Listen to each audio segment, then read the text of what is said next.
Welcome to PPR podcast number 222. Bert, introductions, please. Great lineman from Oceanside. You ready to take notes here? Lincoln Mageo. No, you make Mageo. Like Sal, but with Mung. Lincoln, how you doing, Lincoln? I'm Paul. This is Bert. Thanks for doing this, young man. The reason why we're doing this with you is because every time I turn on my Twitter machine or Instagram machine and you're getting an offer from a big school. What's it like to be the belle of the ball or the prettiest girl in class, or where all of a sudden you're getting all the attention and you're not? How old are you right now? I'm 15. Dude, 15? You can't even drive a car yet, and you're getting offers at schools that everybody knows, including Ohio State, Michigan, Texas. Who am I forgetting? Yes, Arizona. All right, both Arizona Utah. schools. What is that like? How has that changed you? I don't think it changed me that much. I'm still the same kid, but I mean, I'm extremely blessed to get all these opportunities and have all these schools look at me. It's really cool. You've been taking unofficial visits. I saw you took UCLA, Washington, a couple. I didn't realize you were 15. So I can't imagine being 15 and going to UCLA and sitting in on coaches' meetings or whatever. Is that a little intimidating being your age? No, I mean it's just like talking to an adult. And it's like talking to another coach. It's cool learning their coaching styles, and it's cool to see the way they coach and how they coach their players, and it's fun to see all that. Because I remember when I think I was 15, there was unofficial visits. I went to a Temple practice, go see Temple, and I was actually scared because they were so big. I was like, I'm never going to play college football. I couldn't even imagine. I mean, now. Well, but the difference is this kid's as big as a house. You're what, 6'4", 280? Yes, sir. Can I ask one question? Could you follow up on that? As many as you want. You're the boss. No, you're 6'4", 280. Everybody looks at you, including me, like you're a man, because you're bigger than most men, and yet you're a 15-year-old kid. Do people forget that? I mean. You know what? Yeah, he buys the beer. They send you to buy a beer? No, please. I don't want to encourage any wrongdoing, but I'm just saying, does it bother you that sometimes people forget that you're still a kid? I mean, it doesn't bother me much. I mean, I like to remind them. Some people are really shocked when they find out that I'm 15. Yeah. I can't. Yeah, I'm still having trouble with these 15. Yeah, well. But I guess where I'm going with that, Lincoln, is that you're expected to grow up so damn fast that do you feel like you're getting short-sheeted a little bit, that you're not getting to have the experiences that Bert had or I had when we're 15. I didn't have to deal with contract offers or NIL deals or nothing. I didn't have to do it at 25. You didn't have to deal with varsity football. Yeah, but you know what I'm saying? You're expected to do a lot of adult things at a very young age. Yeah, I mean it's thanks to my dad, he helps me a lot with all this, and he takes a lot of the pressure off, and I feel like I can still be a kid, and I'm just having fun while I'm doing it. Hey, I was watching because I was checking out your Twitter. You just had that North County thing showcase. Were you playing center? Were you playing center in some of those clips? Yes, sir. I just did 2 reps at that showcase. I did one at left tackle and one at center just to show that I can play center. I've been training with my trainer Erik Magnuson with Left Coast Lineman, just working on my snaps and stuff like that, just to show the college I can play any position. Man, that's got to be hard because tackle. I mean, you have to do your kick step and get your set and and then center. That's got to mess you. I couldn't even imagine going from tackle to center. That's got to be a hard transition. And I guess going into that, so we always go back, because Paul and I are old. When we played, there was no, the reality was if you were the biggest and worst athlete, you went to offensive line. But now you watch it now, it's really like a craft that the offensive linemen work year round. They're almost like the skill position now, just with their footing and everything. How much time do you spend doing that? A lot of time. Every single day after school, I have a park by my house, grab my cleats, go to that park and work on my kick step, work on my craft. And I think I try to go once a week to my trainer, Magnuson, just to help me perfect it even more. Well, I got to follow up on that because I think you're referring to the Erik Magnuson that was a Iron Hog winner, are you not? Yep, I am. Yeah, he was the top lineman for LCC on the PPR. Yeah. So he knows what he's talking about, does he not? Yep. Yeah, he does. He helps a lot. He helped me a lot throughout my years, my freshman and sophomore year, helping me with my kick step, my run blocking. I'm blessed to have him as a trainer. Lincoln, I know you probably heard this. It's the secret nobody talks about. A lot of private schools go into Oceanside youth football and try to take all their stars, and you're one of the few that stayed. Was that a lot of? Did you get a lot of that? No, I mean, like I've always been set on going to Oceanside. My entire family went here. My grandma went here. My dad went here. My uncle, my cousins, and I've always been set on going to Oceanside. And after playing my first year at Pop Warner in 8th grade, then I found out that everyone doesn't want to go to Oceanside and that they want to go to these private schools and stuff like that. And it's cool to show all these kids in Pop Warner that you can come to Oceanside and still get all these offers and stuff like that. It wasn't that long ago, young man, when Oceanside ruled this planet like dinosaurs. They were the program, the preeminent. When John Carroll was at his peak, it was Oceanside, not Cathedral, not anybody else. That when you thought of San Diego football, it was Oceanside. Can you get back to that level, do you think? Yes, sir. I think we can. I got a lot of faith in my coach, Coach Fale, and I think we're rebuilding this to become that Oceanside that we were years ago. All right, so you guys start spring football this week, don't you, or next week? Next week, May 19th. All right, so help me out here. We're gonna pretend right now. So we're in one-on-one pass rush, and it's you and Easy Tokyo. 5 reps. How many are you winning?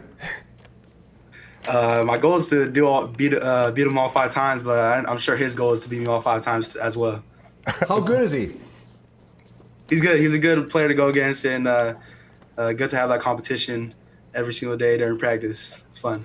Yeah, when you get used to somebody like that, then the games are kind of easy because you don't have to deal with all that. That's always the good part. You're practicing against one of the best in the county. Yeah.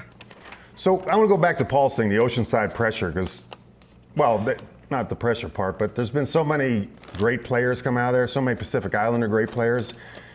You feel pressure with that? It's almost like you want to work so much so you don't fail because you have pressure that you have to live up to what it was. Do you feel that a little bit? I don't really feel it because I feel like I have faith and confidence in my work that I've been putting in, and I know. I mean, there's a ton of great players that came here, like Junior Seau. You played with him, right? Yeah, it's Junior Seau tattoo. Oh, Dave, yeah. You played with the Chargers, and my Uncle Pulu Pumele, Saleh Saya, Sam Brenner. Man, I mean, definitely you can feel the pressure, but I mean, I try not to like worry about it too much. Just be my own person. I got one question. You got to answer me this. Don't get offended either. Why did you pick number 67?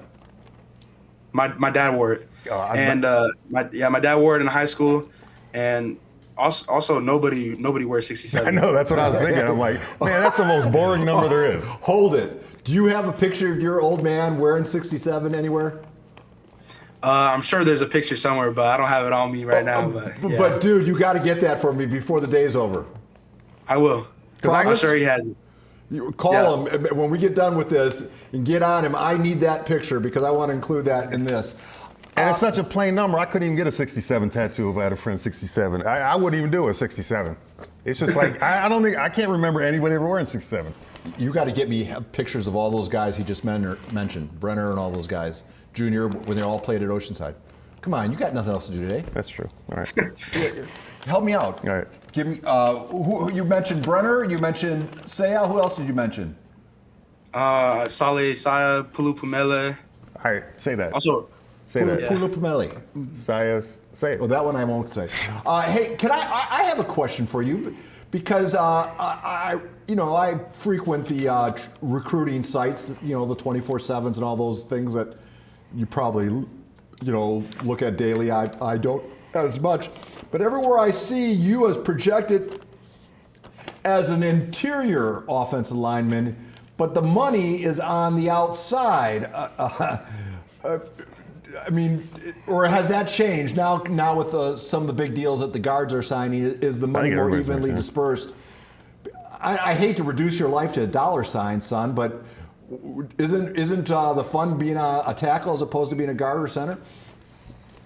I mean, I don't really have a favorite. I love all positions, but I think with my size, like being like 6'4", I think I have a better chance of playing interior.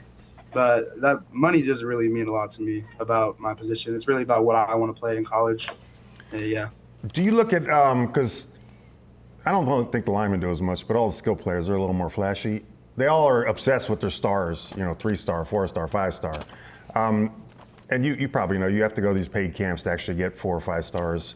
But you turn around and you're getting offers from Ohio State and Texas. They don't give 3 stars offers usually. They only give 4 and 5 stars. So are you worried about the stars, or is that something that you just don't even care about? I mean, it's just a number. I don't really care about it, but I think I'm a 3-star right now.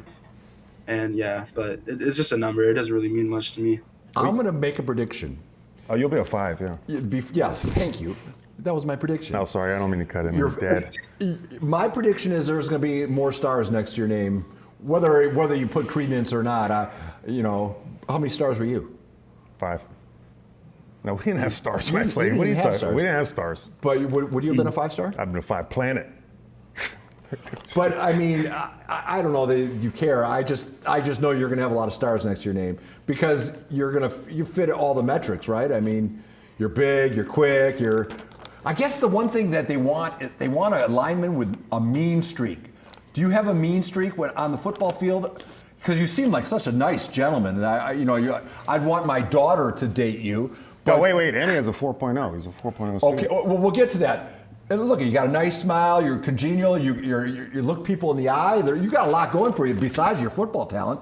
But are you a big nasty on the field as well?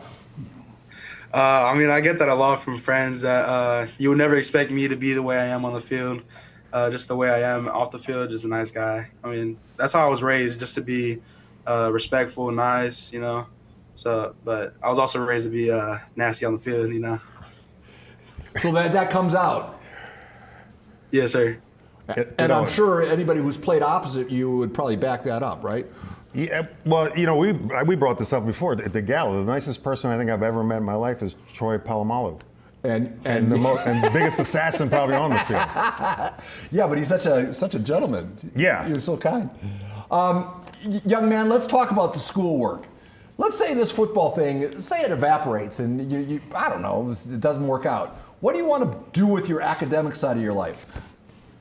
I love math, so I would love to do engineering, any type of engineering in college. Yeah, I think that'll give me a good future outside of football. But also, I was looking at being a doctor, too. I'm not sure what type of doctor I'd be, but engineering #1, though. That's to your point. No nasty lineman ever said, what's your favorite subject? Never said math. Never said math. But now you can break the bones and then fix them. Yeah. So Lincoln, I always, because back in our day, I always go back in our day because we're old. We didn't have unofficial visits. Can you tell me, so you've been on a couple unofficial visits. What's a day in an unofficial visit look like? Give me through the morning to an afternoon, whatever it does. Take us through the day. All right, so we get there probably the day before we visit the school, and me and my dad, we probably get a hotel, and then we wake up in the morning, early in the morning, and head to the school and visit the campus, and then look in the facilities, look at the field. It's really fun. It's really fun going on these visits. I would never expect it to go on these, but yeah, I'm blessed to be able to go on these though. Does the pretty co-ed still take you around, or do you have to do it all by yourself as far as an unofficial visit? Yeah, we get a guide. We had a tour guide to help us throughout campus and facilities and show us around.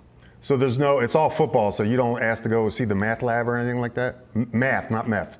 Math. Actually, we do visit the campus, and I asked around for like the engineering buildings and stuff like that. And at Michigan, we got to go inside classrooms. It was cool. Oh, wow. I got one more question. Yeah, please take it. So you bring up your dad a lot. I saw on Twitter you broke your dad's weightlifting record. How did he take that? Was he okay with that? Was it hard that I night at think the he house? was glad it was me. He was glad it was me that broke his record after like 30 years. Yeah, I've been training ever since like 7th grade, 6th grade. I'm like, I'm gonna beat your record. I'm gonna beat your record. And it's funny that I was able to break it. So you sent me a bunch of weightlifting video. Which one was it? Was it? It was a bench, wasn't it? You broke your dad's bench record? Yeah, his bench was 315. It was a freshman sophomore record. What's the record for everybody, every class at Oceanside for bench? The all-time record. My uncle Mike, he has it. It's 410. You gonna do that one? Yeah. You're not gonna be welcome at the family reunions and picnics, breaking everybody's record. That's like picking up a small car. I mean, Yeah. it's a number that's unfair. I struggled to do the 225. I think I could do 2 reps. No, you know what really struggles? If you want to hurt yourself, watch them do the 5'10" squat. That hurt me. I was just thinking of that. That would kill me right now. It would. Would you be able to even get off the ground, do you think? No. Yeah. Are you kidding me? Yeah. I need help with my groceries at Vaughn. I do. I'm like the old women. They're like, "Can I help you with the groceries?" I'm like, "Yeah." Hey, all right, let me ask you a question about that, because you got this phenomenal strength, but it's weight room strength. When you're on the football field, do you feel in a moment like when you're either pancaking somebody or able to do something, push them? Does that strength? Do you ever have like a light go off in your head? Oh, that's why I train as hard as I do in the weight room, because I was just able to knock somebody over with a push of my hand or something, and it's all result of the strength I developed in the weight room. Do you have those moments on the football field?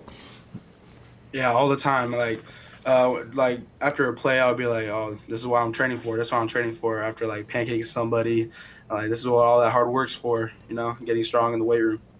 You know I'm what you're glad gonna, it translates to the field. You know what you're going to realize is there's because you're 15, so you're still a kid, and then there's that grown men strength. Like when I was a sophomore, I benched 225, and then when I'm a senior, I benched like 320 or 350. So you imagine like if you're benching 320 as a sophomore, like what you turn. Yeah, I mean, when you hit 18, you're going to break your uncle's record. You might break that this year, actually. You might need more plates at school. I mean, they might probably don't have enough weight in the room. Bring in the longer bar. You had that problem.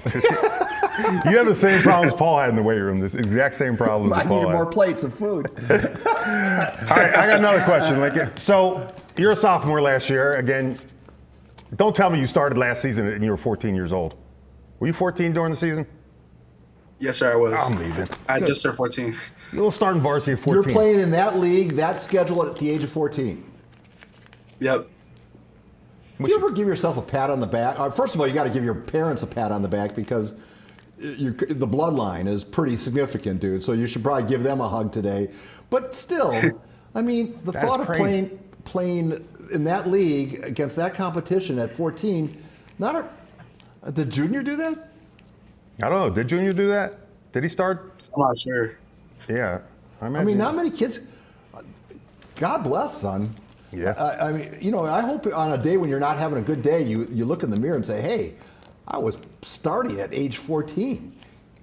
Yeah. I got a question for you off that. So you're 14 years old. It's varsity.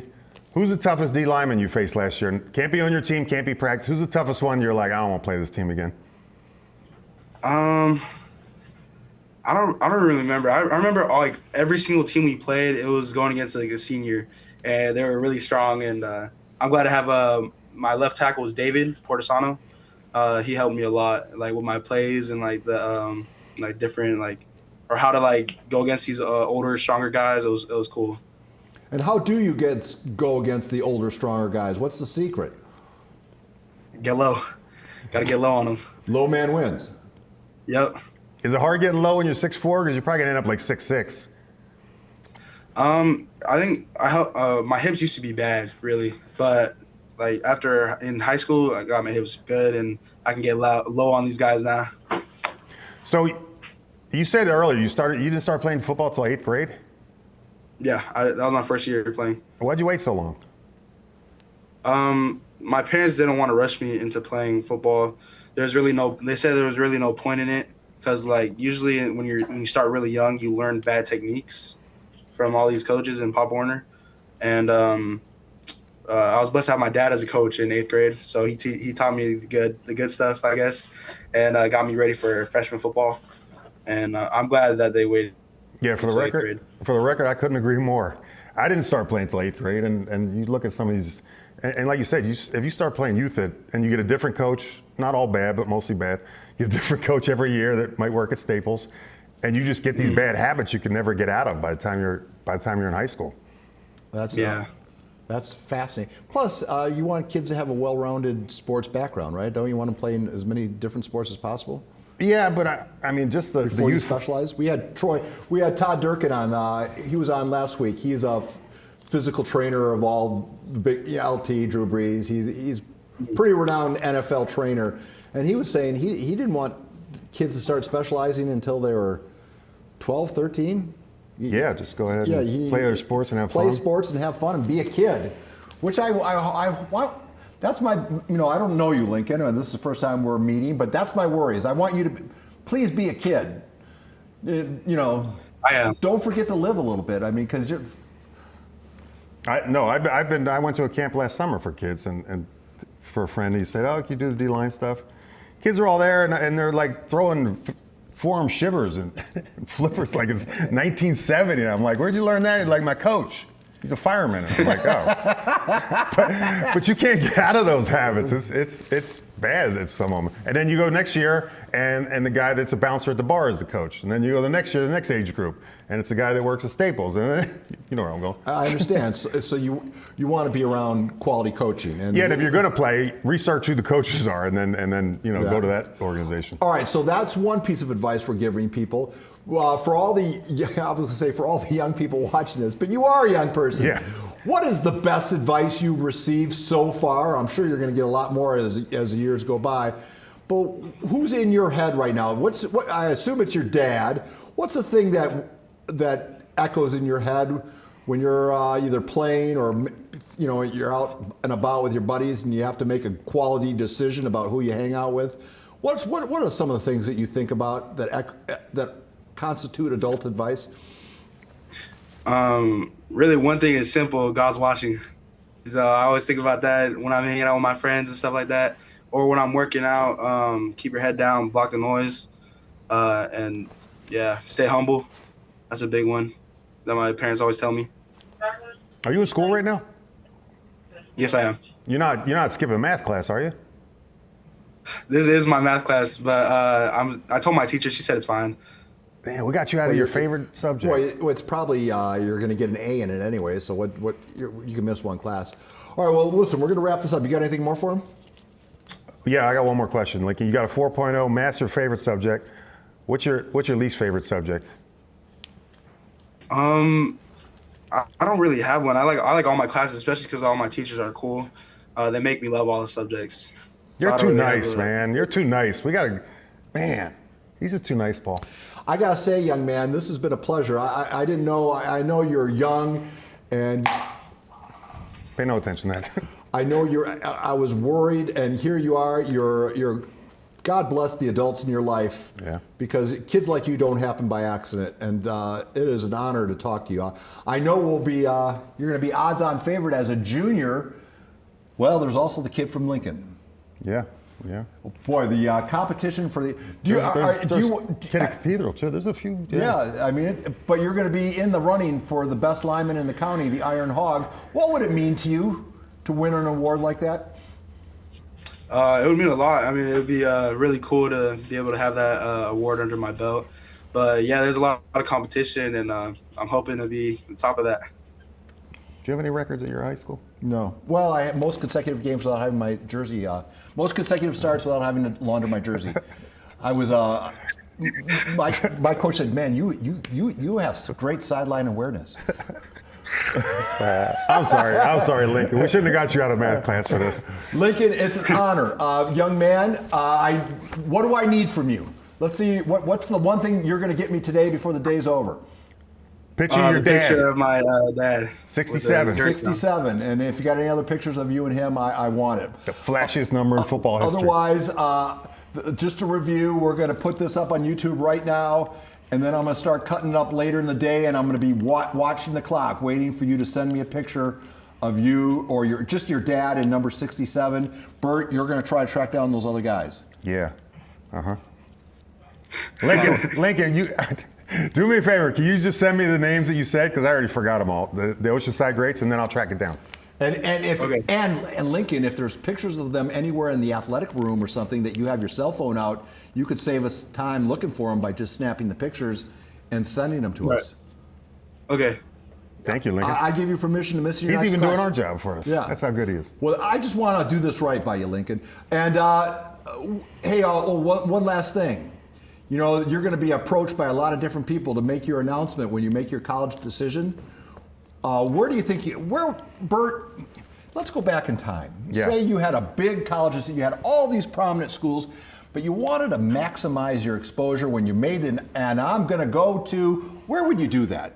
Well, in season, I'm doing PPR. And if out of season? I'm doing KOSI. There you go. Lincoln, how do we feel about that decision? I think it would be really cool to do that, but I think I'm gonna have to speak with my parents about that.